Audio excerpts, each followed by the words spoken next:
En la entrevista. En la entrevista.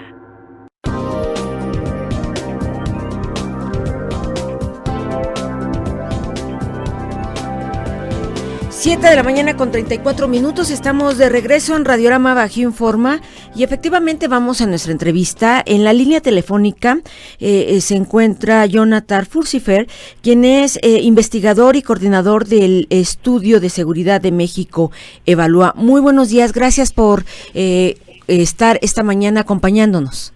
Hola, ¿qué tal, Xochitl? Buenos días y muchas gracias por la llamada. Bueno, pues me gustaría que comenzáramos con una explicación tuya en torno a este análisis que hicieron.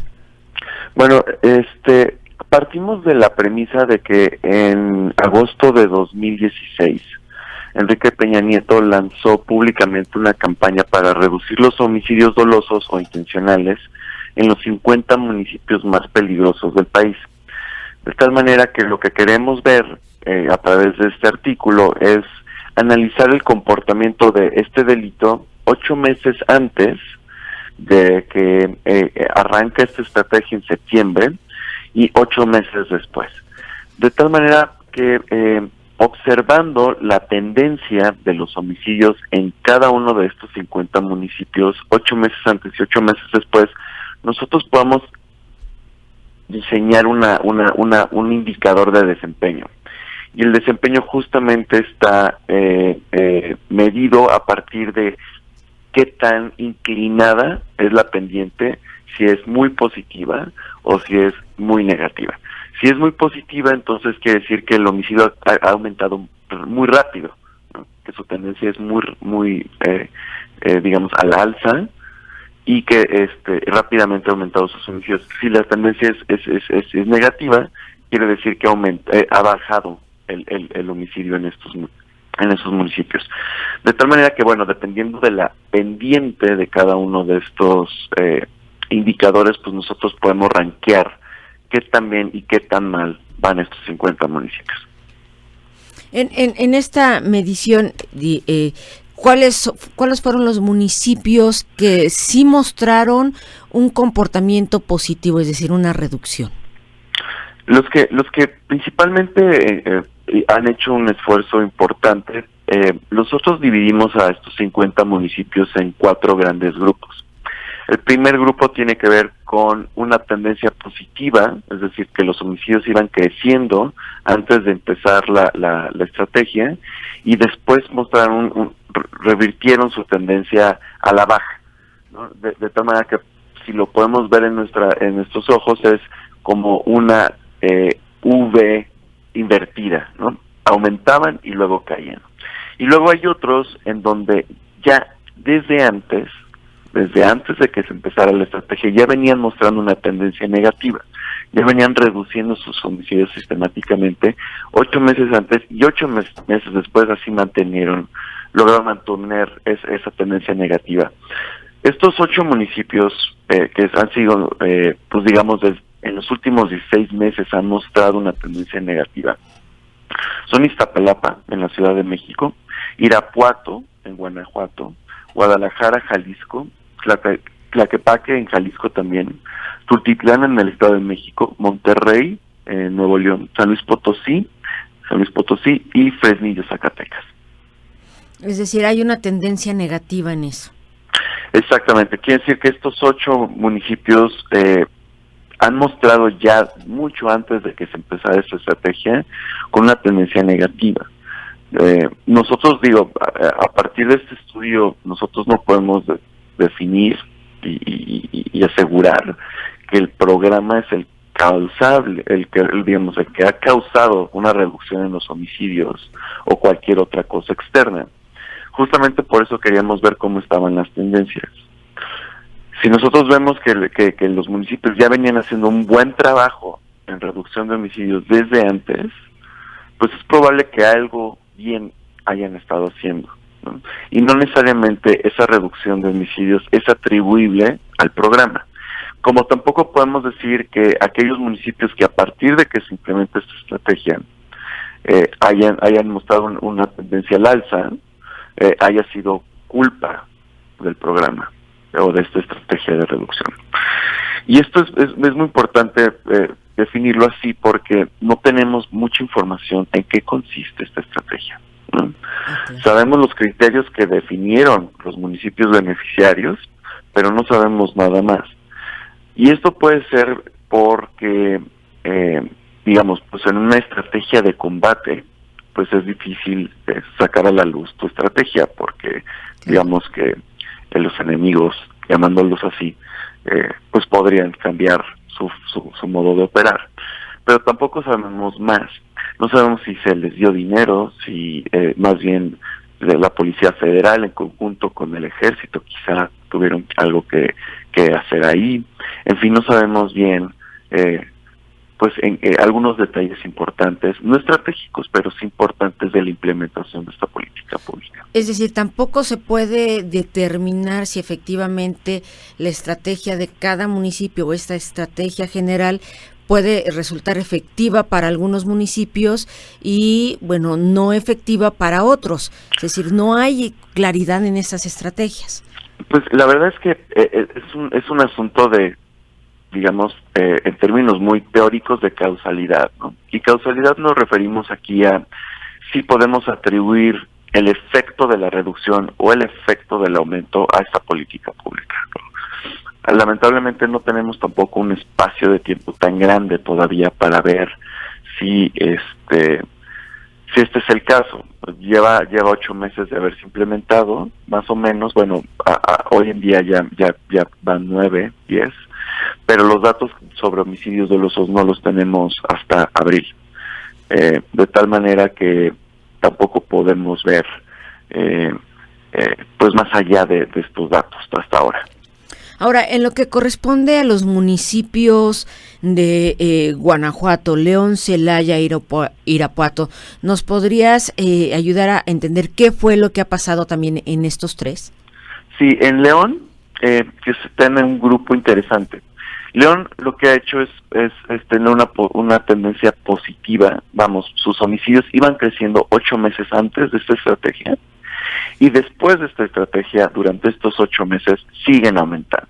O sea, León es un ejemplo paradigmático y con base en este estudio es un foco rojo, ¿no?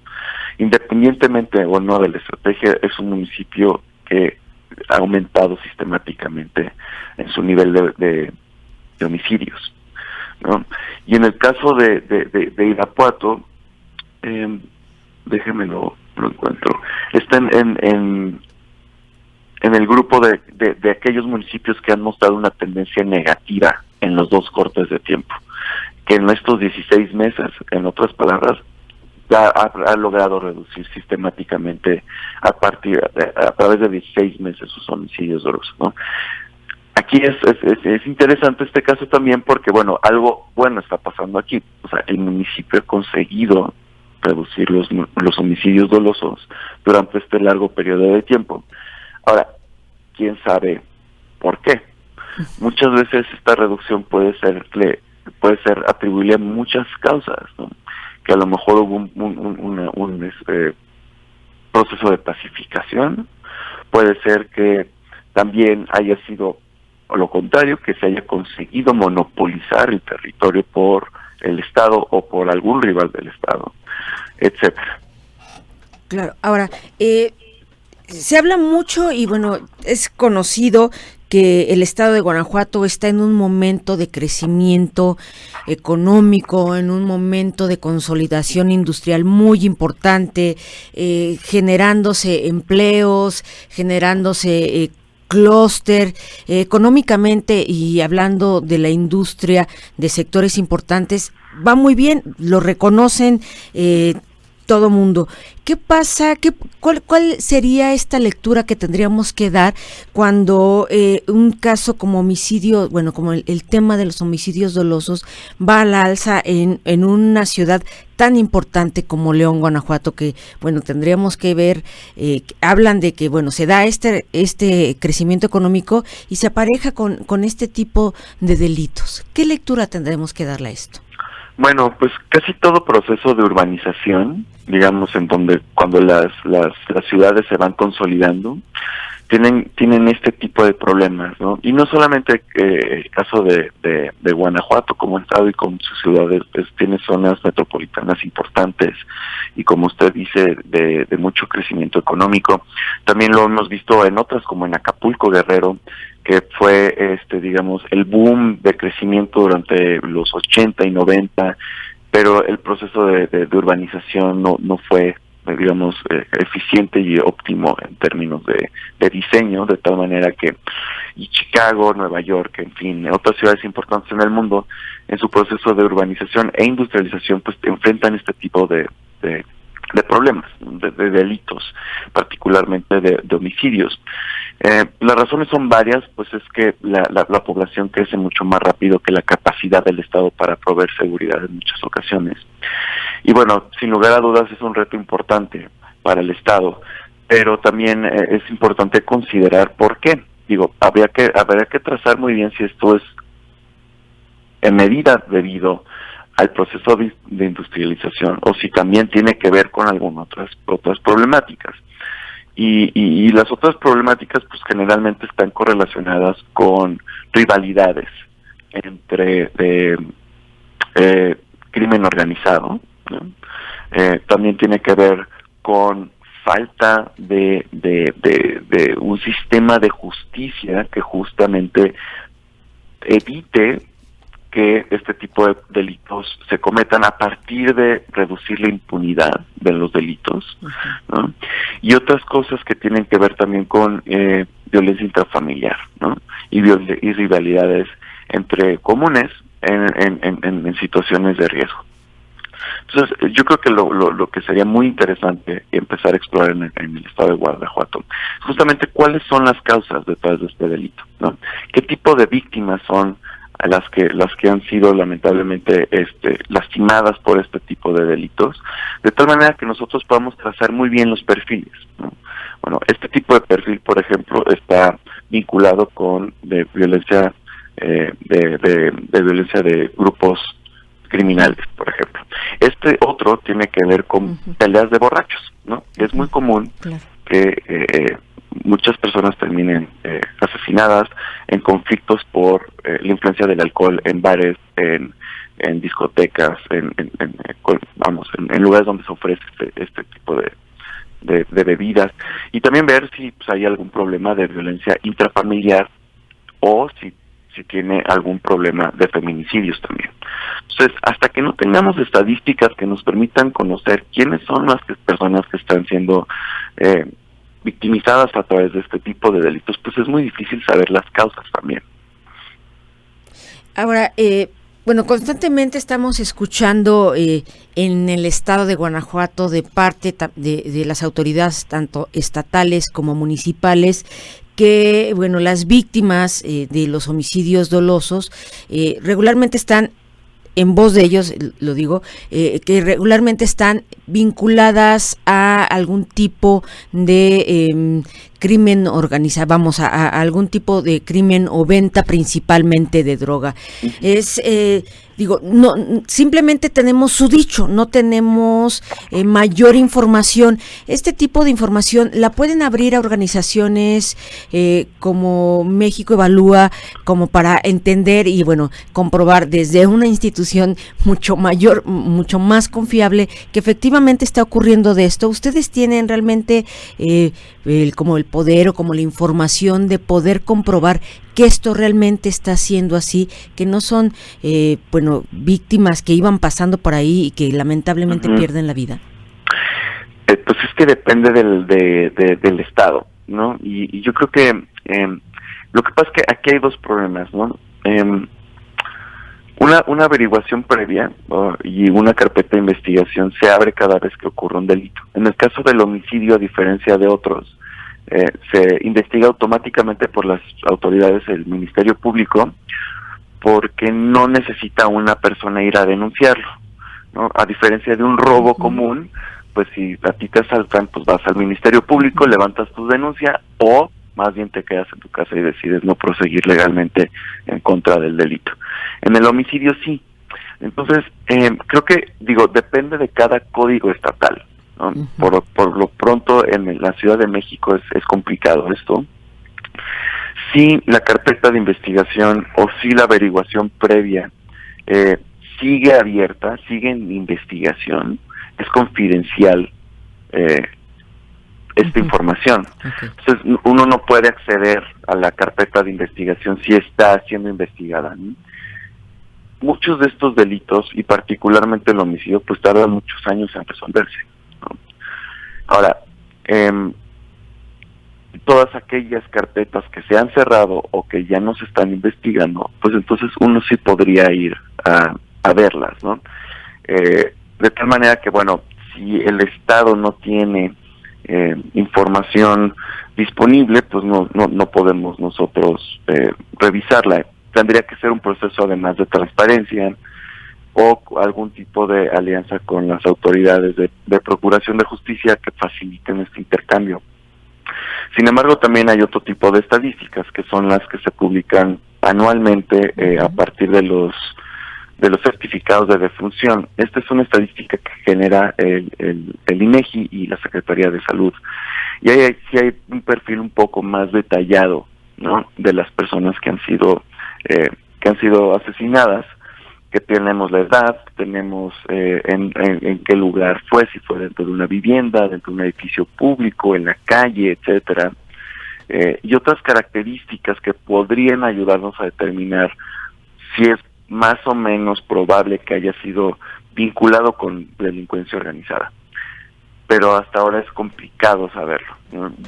Yo me parece que es fácil culpar muchas veces a la delincuencia organizada del aumento de los homicidios y pues habrá que justamente tener datos que lo confirmen, ¿no? Ahora, dada estas tendencias que arrojó este primer estudio, porque supongo que van a continuar analizando esta situación, en ciudades como León y sobre todo en este grupo que tiene una tendencia al alza 8 meses antes y 8 meses después de la aplicación de esta estrategia, ¿podría continuar igual? ¿Tendríamos que estar esperando que continúe al alza? El homicidio, como cualquier otra enfermedad, a veces es volátil, ¿no? De repente tenemos periodos de crecimiento, ¿no?, y de repente tenemos periodos en donde va decreciendo. Hay una ciclicidad en su comportamiento importante. Depende mucho de la naturaleza de digamos, el motor que esté generando estos delitos, ¿no? Lo que nos ha demostrado la historia a nivel municipal, pero también a nivel país, es que se pueden reducir los homicidios, ¿no? Hay periodos en donde aumentan drásticamente y hay otros en donde empiezan a reducir, por muchas razones también. Por ejemplo, en México del 2007 al 2011, el homicidio mostró una tendencia muy profunda hacia el alza de homicidios dolosos. Y a partir del 2012, esta tendencia se revierte completamente hasta 2014. Fueron 4 años en donde, 3 años y pico, en donde el homicidio cayó sistemáticamente a través de los años. Cuando llegó a uno de los puntos, o su cenit, en mayo de 2011. Ciudad Juárez es otro caso, ¿no? Un caso en donde la ciudad fue sumamente lastimada por este delito, en donde sus tasas fueron altísimas y siempre al alza, y desde hace un buen rato ha comenzado a reducirlas, ¿no? Yo creo que en este caso de Ciudad Juárez, que ha sido importante, es, el trabajo en conjunto de las autoridades, de la sociedad civil y de los empresarios, ¿no? Solamente cuando hay una coalición verdaderamente comprometida y ciudadana, en donde se representan cada uno de los intereses de las personas que habitan en ese municipio, es posible hacer algo, ¿no?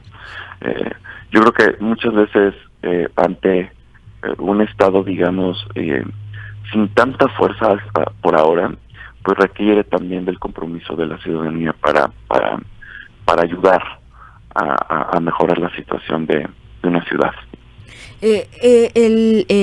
Las tendencias a la alza de los homicidios dolosos están estrechamente vinculados con los acomodos de los grupos del crimen organizado, y entendamos principalmente en narcotráfico. En muchos casos sí, en muchos casos tiene que ver, ¿no? Tiene que ver, pero también por intervenciones, por ejemplo, de corte militar. Hay muchos estudios que han demostrado que cuando hay una intervención importante del Estado, y muchas veces canalizada a través de los cuerpos de las Fuerzas Armadas, el homicidio aumenta, ¿no? Pero también es cierto que cuando se están disputando una plaza, 1, 2 o más carteles, pues hay un aumento de violencia importante. Esto porque, bueno, pues es una guerra en donde aquel que pueda controlar el territorio pues será el que aproveche los beneficios de hacerlo. Y esto es muy discutido, no hay una razón muy clara, pero si pensamos que los carteles mexicanos se pueden comportar como cualquier otra empresa, como una empresa que está buscando generar beneficios y recursos, bueno, en el momento que una organización de esta naturaleza consigue monopolizar el territorio, pues bueno, no te impedirá entonces que otros competidores extraigan recursos de ese territorio. Ahora, en el momento que ese monopolio se rompe, que ese equilibrio se quiebra, entonces otros competidores van a luchar por apoderarse de este pedazo del país. De tal manera que no solamente va a haber disputas entre 2 o más carteles, sino muchas veces dentro de los mismos, ¿no? Cuando se decapita la cabeza o digamos, cuando queda céfala una organización porque fue capturada, porque fue, digamos, ejecutada también, pues no solamente va a haber incentivos dentro de la pirámide de esa organización a conseguir ocupar ese puesto, sino de otros carteles que puedan pues aprovechar la situación para apoderarse de la plaza. La participación de la policía militar, la propia presencia del ejército, tiene 2 reacciones: o inhibe o eleva el índice, la tendencia de los homicidios dolosos. Pues depende de la estrategia que se esté cometiendo, ¿no? Vamos, hasta ahora donde yo tengo entendido, por varios estudios publicados por la Universidad de Harvard, por la Universidad de Stanford y por también mexicanos en el CIDE y en el ITAM, pues bueno, lo que pasa es que cuando se han contado las intervenciones militares para contener el homicidio, pueden ocurrir un aumento en estos, ¿no? Justamente porque no se trata de necesariamente de un proceso de pacificación, sino de un combate frontal, muchas veces a este tipo de organizaciones, donde las bajas, bueno, pues habrá que determinar si fueron efectivas, es decir, si las bajas de este tipo de conflictos o de combates están vinculadas con las personas que del crimen organizado, o si también hubieron civiles ajenos a este conflicto que pudieron perder la vida. Hace un momento hacías mención de esta estrategia que se hizo en Ciudad Juárez, donde, bueno, el sector empresarial, la ciudadanía organizó todo una mesa ciudadana de trabajo, una organización de trabajo para confrontar precisamente esta problemática. Esa tendría que ser una de las principales estrategias que tendrían que estarse aplicando en municipios donde esta problemática va a la alza, por ejemplo, como León. Yo creo que puede ser una experiencia interesante, ¿no? Es interesante porque yo creo que refleja el poder de la ciudadanía para hacer frente a un problema así de complejo. Yo creo que en muchas ocasiones cuando no hay ese empoderamiento ciudadano, esa corresponsabilidad de resolver la situación, es complicado, ¿no? Porque y sobre todo el papel que tienen los empresarios. Yo creo que aquí es muy importante, ¿no? Cuando los empresarios están comprometidos para hacer un cambio, también tienen un poder de negociación mucho más amplio con los políticos, ¿no? En Monterrey pasó lo mismo, en Nuevo León. También los empresarios jugaron un papel clave, vinculándose muy bien con autoridades del gobierno estatal, gobierno federal y, por supuesto, los observatorios ciudadanos y la ciudadanía en general en esta supercoalición. Por otro lado, también es muy importante ver cuál es el papel de las instituciones locales en procuración de justicia, por un lado, pero también en prevención, que son generalmente los policías municipales y los estatales. Es hacer un diagnóstico sobre las capacidades de la policía será muy interesante, pero lo que es, digamos, intuitivo es que gran parte de las policías municipales y estatales no están lo suficientemente capacitadas para prevenir este tipo de delitos. Por otro lado, el sistema de procuración de justicia, lo que hemos visto a nivel nacional, no conozco la estadística, digamos, de cada estado y municipio en particular, pero la impunidad del homicidio es enorme. Jonathan, lamentablemente el tiempo se nos terminó. Son las 8 de la mañana en punto, nos está agarrando el corte. Si nos permites, pues mantener comunicación contigo con el propósito de ir conociendo con mayor profundidad toda la serie de estudios y de análisis que están haciendo en torno al tema de la seguridad, que es algo que preocupa a toda la ciudadanía. Con muchísimo gusto, Xóchitl, aquí estoy a sus órdenes y bueno, pues le agradezco mucho a su tiempo, sus preguntas fueron muy interesantes y también un saludo muy cordial a todo su auditorio. Muchísimas gracias a Jonathan Fusifer, quien es coordinador del Programa de Seguridad de México Evalúa, y bueno, que tengas un excelente día. Son las 8 de la mañana en punto, vamos a ir a una pausa y vamos a regresar a presentarle mucho más información.